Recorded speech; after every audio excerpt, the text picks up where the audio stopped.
is Lebogang Diutluleng, the acting principal of RE Tlameleng Special School.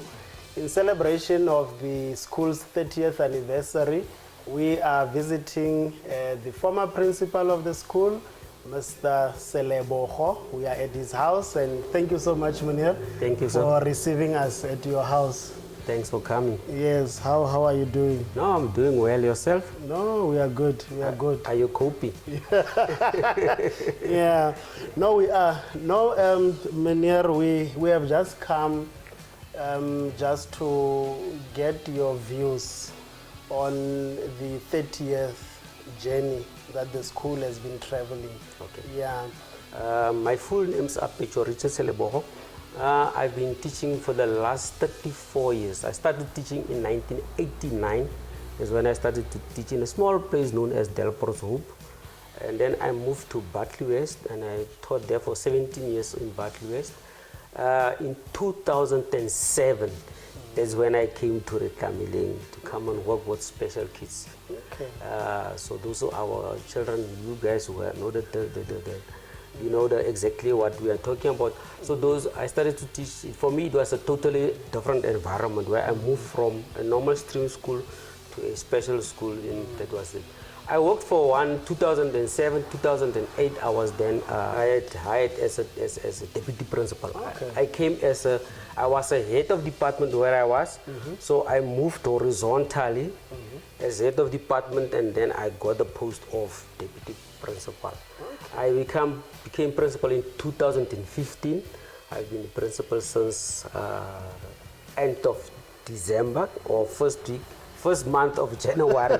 Then I left everything with you. Yeah. Yeah. So yeah, I've moved a long journey in the teaching profession, and I think it was a good thing for me to move from, to know exactly what happens with this stream and that stream, because it just broadens up your mind about teaching itself. Yeah. So the majority of your teaching career was outside of the special school? Yes. Yeah. So what exactly brought you into the special school? Number one, I would say, because I knew the previous principal, Mr. Mapalan, who was the principal. His younger brother was a friend of mine. So we used to go there and look at these kids and say, "Yo, this is going to be difficult." But then I thought, why not take this up as a challenge and see if I cannot make it? And I just tried, and I applied for the position of HOD, which course there was a post of HOD, and I was called in for an interview. Yeah. That's how I managed to get there. Yeah. But then the transition, what was the package? There must have been some challenges. It was the most difficult. I actually wanted to leave within a week's time, to tell you the honest truth. Within 1 week, I wanted to leave. Yeah. Because when I got there, they said, "Okay, now you're going to teach blind kids." And I thought, this is going to be very, very difficult. So I was pushed into a class, grade 6, 7, and 8. No, grade 6 and 7. There was no grade 8 at that point in the blind section. So yeah, so I started teaching those kids, and one of the first things that, I think that's the following day, when I was introduced to the kids, one of the kids asked me, I must describe for him the color blue. Because they're talking about the skies are blue. They can't see the colors. Yeah. That was one of the difficult things that I had to do, but I couldn't even explain to him because all what the child saw was black. But like I said, it was a challenge. It was difficult for me. It was very, very difficult. For me, when I saw some of the other kids, especially your physically disabled kids, where a child literally have to crawl to go to the class, that was sitting in my heart, and I thought, I won't be able to make it. I thought, no, I'll leave. I don't know, do you know Marlon? Yeah. Marlon was, yes, that boy. So for me, it was very, very difficult, and I thought, no, I'm going to leave. And my wife was the person who was encouraging me to say, no. Just go on, you'll get it right. Yeah. And Mrs. Mahmoud was also one of the people who also encouraged me. Near, don't leave. Because when I said to her, I grew up now. Yeah. And then she said, no, Near, don't leave now. Yeah. So you had a lot of support. Yeah. And people encouraging you. Yes, yes. But you stayed on. I stayed, and I can tell you today I'm not, I'm happy I've stayed. Yeah. I'm really happy I've stayed. No, thank you so much, for that background. I just want you to share with us, when every leader gets to an institution, there is a vision over and above the vision of the institution. What was your vision in particular? And then to what extent has the vision been attained? Wow, that's a very difficult question. Not so difficult because you will never attain really your vision. Because let me tell you what I had in time, especially when I was head of department, we were all looking up to the principal to do all these things and give us the way forward. But when I became deputy principal, I decided, and we wanted, some of the things that we wanted, we say, I want to make everybody to work like a train. That was my vision. You get the guys to work, you get the teachers to work, you need to get the material for them to work with, which is the most difficult thing to get at that point in time. I'm sure now when you took over, a lot of things were a little bit in place. But I'm sure you are not satisfied because I'm sure there are things that you want also to put in place.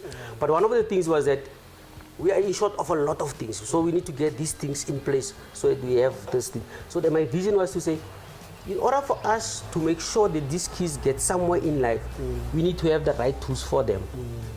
And the right tools are very expensive. Special schools, very expensive in terms of, will we be able to get those things? So we have to look outside to go and get these things from them. So like I said, for now, you are in the situation, for now, you will also see, but does the teachers have what they really need? Are you getting through to those kids? Are they learning something? Do they become something in life? For me, I always wanted them to become something in life. And be proud when you meet them, any place, and you'll be able to greet them and say, how are you doing in life, and all those things. And that is what we wanted. And we don't want them really to depend on, on grants and all those things. That is really what I wanted us to do. So my vision was really, I think, maybe I was dreaming a little bit too big. Thinking about the economy of the country, think about where to get the money from and all those things. So all of those things are actually your vision. Our vision basically will be based on getting the money in order to make their life and the teacher's life, everybody's life much more easier. So in a nutshell, you were trying to mobilize resources for the teachers so that they can help the children. But I think you succeeded because when we got there were whiteboards, projectors, and so on. Because these things are expensive. Very expensive. And then you'd also want to, like your braille machines. Those are the most basic equipments, for the learners. Those are their pen and paper. So I would actually say, you have achieved a lot, in terms of the vision that you envisaged, because at least the teachers now are able to use the whiteboards and also all those things.